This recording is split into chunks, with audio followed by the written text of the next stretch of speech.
FTS payable by Indian government to non-resident deemed to accrue or arise in India.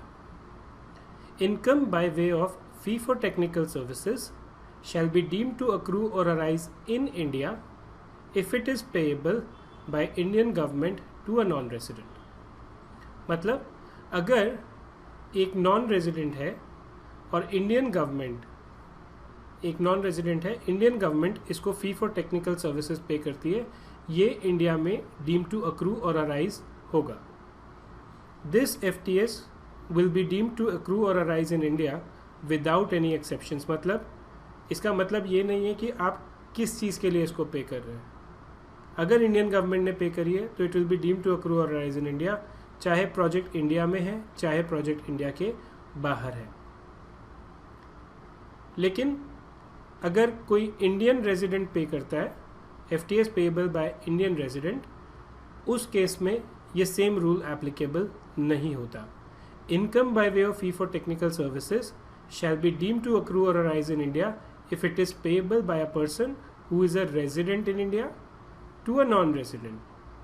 अगर एक resident ने non resident को FTS पे करी तो वो जनरली डीम टू अक्रू और अराइज इन इंडिया होगी.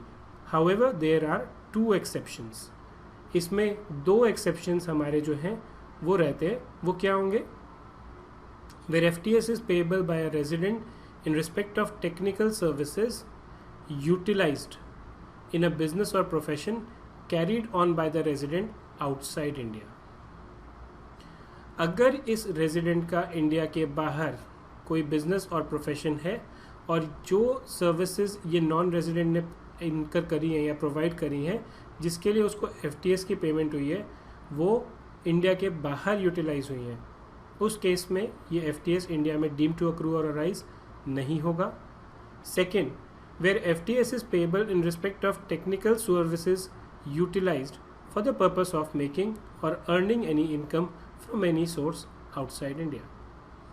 अगर ये वाला केस तो कहाँ हुआ जहाँ हमने एक बिजनेस कैरी किया आउटसाइड इंडिया, बट अगर इंडिया के बाहर मेरा कोई और सोर्स ऑफ इनकम है और इस सोर्स ऑफ इनकम से इनकम कमाने के लिए मैंने किसी नॉन रेजिडेंट से कोई सर्विसेज ली है, in that case they will not be deem to accrue और अराइज इन इंडिया.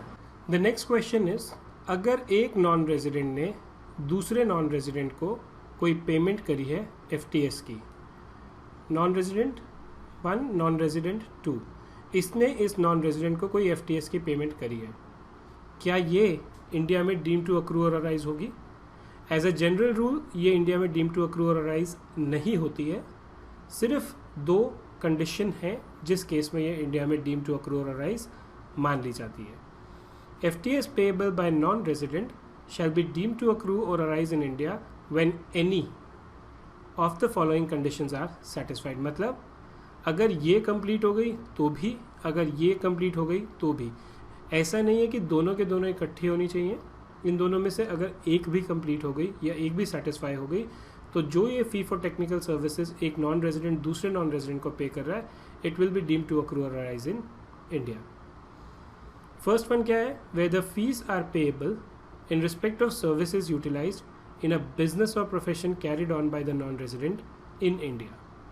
अगर ये non-resident इंडिया में कोई बिजनेस कर रहा है और जो ये सर्विसेज है ये कहाँ यूटिलाइज हो रही है for the purpose of this business in India, then it will be deem to accrue और arise in India. Second, where such services are utilized for the purpose of making or earning income from any source in India. अगर ये जो services हैं ये कहाँ utilise करी हैं? For the purpose of making any income from India. Resident के case में उल्टा था, अगर वो इंडिया के बाहर कोई सोर्स था उस केस में वो फीस पे कर रहा था तो वो इंडिया में हम डीम टू अक्रू और अराइज नहीं मानते थे. इस केस में उल्टा है, अगर नॉन रेजिडेंट किसी और नॉन रेजिडेंट को पे कर रहा है लेकिन किसके लिए? कोई बिजनेस है या इनकम है इंडिया में, तब वो डीम टू अक्रू और अराइज इन इंडिया हो जाता है. जैसे मैंने आपको एक बारी पहले भी बताया था, फिर भी रेपिटेशन हो रहा है, but I will still clarify this point two you. इसका पर्पस क्या होता है? जब नॉन रेजिडेंट कोई बिजनेस कर रहा है इंडिया में, यहाँ पे ये क्योंकि ये खर्चा इंडिया से रिलेटेड है इसकी डिडक्शन क्लेम करेगा. डिडक्शन से क्या हुआ, इंडियन गवर्नमेंट का जो टैक्स है वो कम हो गया। तो कॉरेस्पॉन्डिंग टैक्स न्यूट्रलिटी के पर्सपेक्टिव से इवन ये इनकम भी जो है इंडिया में टैक्स कर ली जाती है। Now comes the question, what is the meaning of fee for technical services? Meaning of fee for technical services. This meaning is given in explanation 2 to section 917, and FTS has been defined to mean, FTS means any consideration for rendering of, मतलब अगर आप किसी को कोई भी consideration पे कर रहे हैं, क्यों? Because he is rendering you certain managerial services, technical services और consultancy services. अगर इन तीनों में से कोई भी सर्विस आपको रेंडर करी जा रही है और उसके लिए आप कंसिडरेशन पे कर रहे हैं, that consideration will be considered as fee for technical services. अब एक चीज़ इसमें जो आपके सिलेबस में शायद अभी नहीं हो, लेकिन फिर भी आपकी अंडरस्टैंडिंग के लिए बहुत ज़रूरी है, वो ये है, मान लीजिए इस प्रोविज़न को लगाने के बाद under the income tax act कोई भी पेमेंट FTS हो जाती है। इसका मतलब ये नहीं कि ये टैक्स यहाँ पे लग गया। अगर किसी कंट्री के साथ ट्रीटी है तो आप ये देखेंगे कि उस डेफिनेशन में क्या ये पेमेंट FTS क्वालिफाई करती है या नहीं करती है। और इसका कारण मैं आपको बता रहा हूँ क्योंकि दो तरह के डिफरेंस हैं जो ट्रीटीज़ में नॉर्मली होते हैं। एक ये होता है कि बहुत सारी ट्रीटीज़ में मैनेजरियल सर्विसेज जो हैं FTS में कवर नहीं होती। जैसे अगर आप इंडिया UK ट्रीटी देखें या US ट्रीटी देखें, इस तरह की ट्रीटीज़ में मैनेजरियल सर्विसेज जो हैं FTS में नहीं होती। इन दैट केस अगर मान लीजिए वहाँ नहीं है तो फिर ऑब्वियसली इसका टैक्सेशन FTS की तरह नहीं हो सकता। सेकेंड, काफ़ी ट्रीटीज़ में एक प्रोविज़न होता है जिसको हम बोलते हैं मेक अवेलेबल। ये मेक अवेलेबल प्रोविज़न क्या होता है कि ये कहता है कि एक आपको टेक्निकल सर्विस किसी ने दी, FTS में क्वालिफाई कर गई, बट क्या मान लीजिए दो बंदे हैं A और B, A ने B को कुछ सर्विसेज दी, आज B का काम हो गया, आफ्टर 1 ईयर B को दोबारा उसी काम की ज़रूरत पड़ी। अगर A ने उसको एक तरह से इस तरह से सर्विस दी की थी कि दूसरे साल में जब उसने दोबारा ये काम करना था उसे A की ज़रूरत नहीं पड़ी, मतलब A ने लिटरली वो स्किल्स पास ऑन कर दी हैं B को to do that work himself in the next year, that is something which is deemed as make available. मतलब A has made available the skills required to do this work to B। अगर ऐसा नहीं होता तो हम कहते हैं this is not make available, this is just pure simple rendering of services. जिन ट्रीटी में मेक अवेलेबल क्लॉज होता है, खासकर जैसे अगेन US की ट्रीटी है, UK की ट्रीटी है, इनमें मेक अवेलेबल क्लॉज है, वहाँ ये पेमेंट तब तक FTS नहीं होती जब तक कि आप ये स्किल पास ऑन नहीं करते। तो ये प्रैक्टिकल साइड पे है, जैसे आप अपने काम में जब भी देखेंगे आपको ये बहुत काम आने वाला है। अब हम देखते हैं definition. Fee for technical services mean any consideration including any lump sum consideration. ज़रूरी नहीं है कि ये मंथली, क्वार्टरली या कुछ भी हो, आप लमसम भी पे कर सकते हैं। For managerial, technical, consultancy services including providing the services of technical और अदर पर्सनल। अब ये क्या हुआ, मान लीजिए एक कंपनी है A, ये कोई कंसल्टिंग करती है, लेट्स से टैक्स ऑडिट या टैक्स सर्विसेज। इनका एक क्लाइंट था, उसके पास टैक्स डिपार्टमेंट में कोई भी बंदा काम करने वाला नहीं था। क्लाइंट ने A को बोला आप अपने 2 रिसोर्स मुझे दे दीजिए। इन दोनों रिसोर्स को असाइन करने के बदले में अगर मान लीजिए A इससे $1000 पर मंथ चार्ज करता है, तो this is like providing the services of a technical और अदर पर्सनल। अब ये 2 रिसोर्स हो सकता है पूरे के पूरे सुपरविजन में इसके काम करें।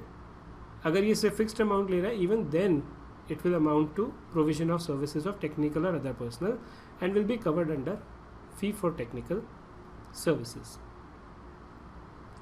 But what fee for technical services do not include is consideration for any construction, assembly, mining और like project undertaken by the recipient. अगर जो बंदा नॉन रेजिडेंट सर्विसेज रेंडर कर रहा है उसको कोई कंसिडरेशन मिलती है किस चीज़ के लिए, इनमें से किसी भी काम को करने के लिए, that will not B FTS. Consideration which is chargeable under the head salaries in the hands of the recipient. जहाँ एम्प्लॉयर एम्प्लॉय रिलेशनशिप आ गई वहाँ पर जो आप किसी को पे कर रहे हो वो सैलरी के अंडर टैक्सेबल होगा. सेक्शन 192 में it will not be taxed under section 917 as fee for technical services. Some of the points which are relevant in order to be covered under the definition of FTS, consultancy or technical services should be rendered by someone who has special skill and expertise in rendering such services. अगर नहीं है then it will not be covered as FTS. Both managerial, अच्छा एक चीज़ आप note करिए यहाँ पे, यहाँ केवल कंसल्टिंग और टेक्निकल है, मैनेजरियल नहीं. These are some of the points which you should mark out. Both managerial and consultancy services involve human element as both are provided by humans. The term technical is sandwiched between managerial and consultancy. Actually इन तीनों का कुछ degree तक का overlap हमेशा ही रहता है. आप बिल्कुल क्लियरली डिमार्केट करके बकेट्स में नहीं डाल सकते कि ये मैनेजरियल है, ये कंसल्टिंग है, ये टेक्निकल है. कुछ चीज़ें जो टेक्निकल होती हैं उनमें भी कुछ कंसल्टिंग का एलिमेंट हो सकता है. कोई भी टेक्निकल सर्विस आप रेंडर नहीं कर सकते क्योंकि उसको कोई ना कोई मैनेज तो करेगा ही करेगा. Thus, the technical services would have construed as involving human element. Let us look at an example. ABC Private Limited, Indian company, makes payment of consultancy fee to UK-based law firm on quarterly basis.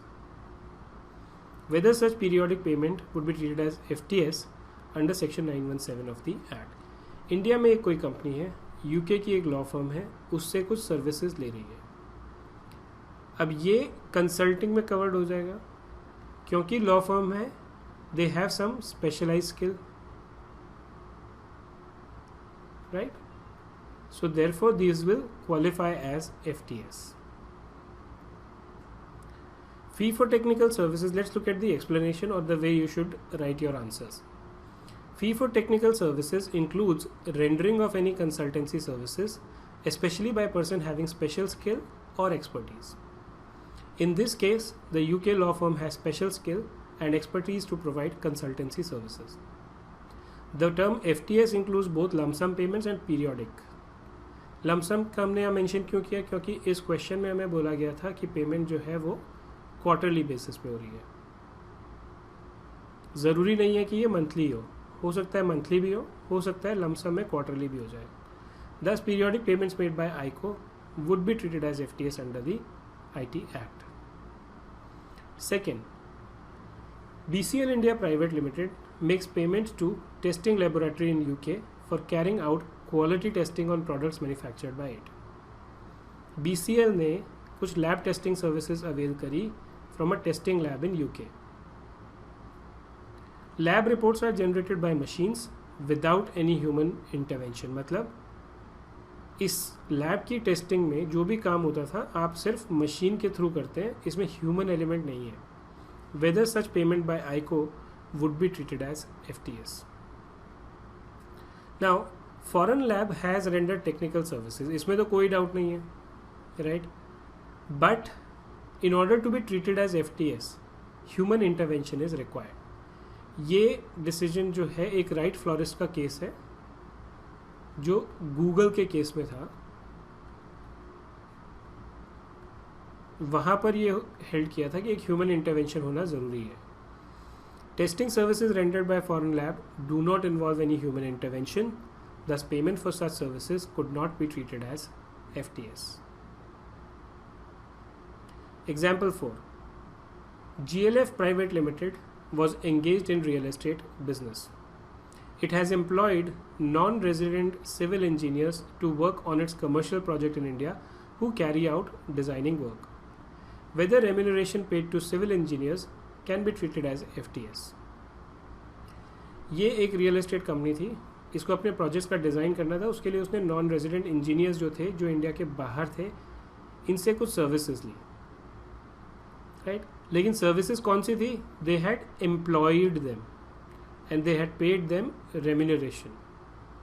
The issue is whether such remuneration will be covered under FTS. FTS का एक exclusion था, अगर आपने notice किया हो, कि कोई भी इनकम जो सैलरीज हेड में टैक्सेबल होती है वो FTS नहीं हो सकती.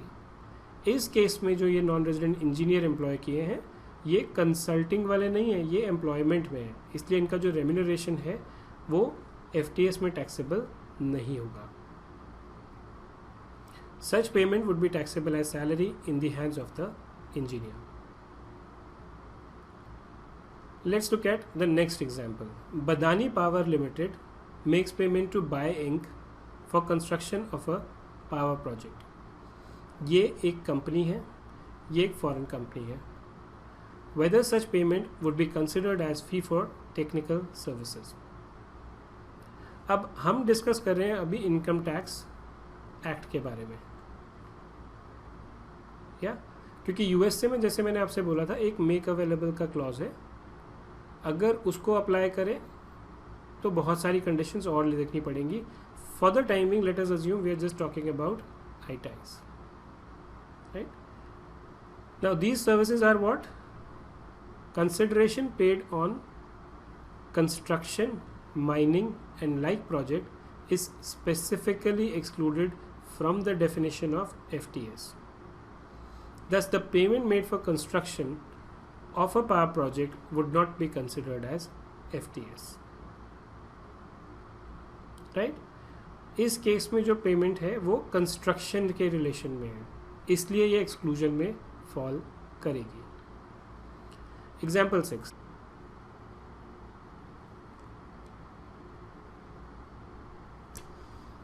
Let's look at example 6. Coal Limited secures a project for extraction of mineral oil in Madhya Pradesh. So Coal Limited is a company in India. It got a project for extraction of mineral oil. This is important. It avails services of CCS Inc. to be used in prospecting or extraction of mineral oil. CCS Inc. एक US की company है जिसकी services इन्होंने avail करी है. किस चीज़ के लिए? Prospecting or extraction of mineral oil. Whether payment for such services would fall in the definition of fee for technical services. Again, same exclusion जो हमने अभी डिस्कस किया था वो अप्लाई करता है. Consideration paid for construction, mining or like project is specifically excluded from the definition of FTS.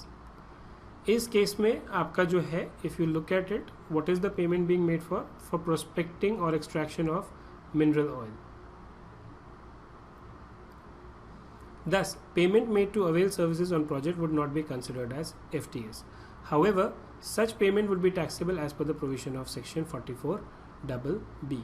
Actually 44BB एक अलग प्रोविजन है जो हम अभी थोड़ी देर बाद देखेंगे. उसमें टैक्स का जो प्रोविजन है वो बिल्कुल अलग है कि किस तरह से इस तरह की कंपनीज का टैक्सेशन होता है. ये इसी कारण से FTS से एक्सक्लूडेड है.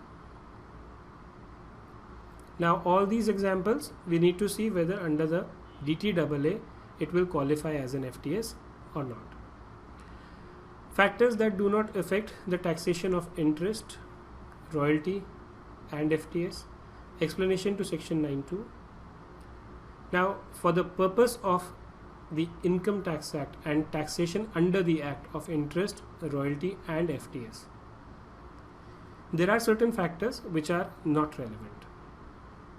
Interest, royalty and FTS under clause 5, 6 and 7 of section 9(1) shall be deemed to accrue or arise in India to the non-resident and shall be included in their total income.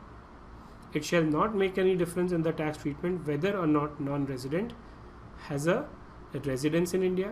ये ज़रूरी नहीं है कि जो non resident है वो India का resident होना चाहिए या उसका कोई रेजिडेंस होना चाहिए, चाहे इंडिया में हो या बाहर हो. Place of business in India, आप इंडिया के बाहर जाके भी अगर FTS रेंडर कर रहे हैं, वहाँ से कर रहे हैं, उससे कोई फ़र्क नहीं पड़ेगा. बिजनेस कनेक्शन इन इंडिया, आपका कोई बिजनेस कनेक्शन हो नहीं हो उससे कोई फ़र्क नहीं पड़ता. Has rendered services in India. FTS के लिए ज़रूरी नहीं है कि सर्विसेज इंडिया में रेंडर करी गई हो. So none of these factors, residence of the non resident in India, place of business of non resident in India, business connection of non-resident in India, rendering of services by the non-resident in India, all these will not make any difference to the taxation if, according to the relevant provisions for interest, royalty and FTS, इन तीनों के जो respective provision है section 9 में, उसे apply करके the income is deemed to accrue or arise in India, then it is taxable. आप ये नहीं कह सकते कि मेरा इंडिया में रेजिडेंस नहीं है इसलिए मुझे टैक्स मत करो. आप ये नहीं कह सकते मेरा प्लेस ऑफ बिजनेस नहीं है मुझे टैक्स मत करो. आप ये नहीं कह सकते मेरा बिजनेस कनेक्शन नहीं है मुझे टैक्स मत करो. आप ये नहीं कह सकते कि मैंने इंडिया के बाहर सर्विसेज रेंडर करी है मुझे टैक्स मत करो. नहीं, अगर इस रूल को अप्लाई करके इंडिया में ये डीम्ड टू अराइज होती है इनकम, यू हैव टू पे टैक्सेस इन इंडिया.